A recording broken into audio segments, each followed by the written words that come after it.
ఇది నా వాక్యము. యోమ్ దెబిరీం 18వ తారీఖు 12వ నెల 2025వ సంవత్సరం. మన దేవుడిస్తున్న చక్కటి మాట. సామెతల గ్రంథము 28వ అధ్యాయం 19వ వచనం. వ్యర్థమైన వాటిని అనుసరించి వారికి కలుగు పేదరికం అంతా ఇంత కాదు.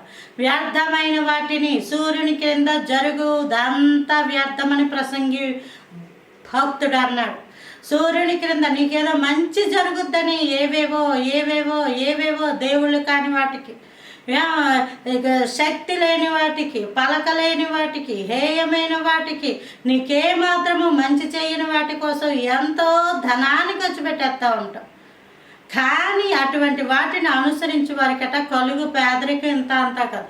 నీకు అసలే పేదరికం అంటే ఇంకోటి ఏదో చేస్తే మంచిదట, ఇంకోటి చేస్తే మంచిదట, ఇంకొక వ్యాపారం చేస్తే మంచిదట, మళ్ళీ ఎక్కడో అప్పు చేస్తావు, తీసుకొస్తావు, మళ్ళీ ఏదో చేస్తావు. ఉన్న పేదరికం ఇలా వెళ్ళిపోతుంది.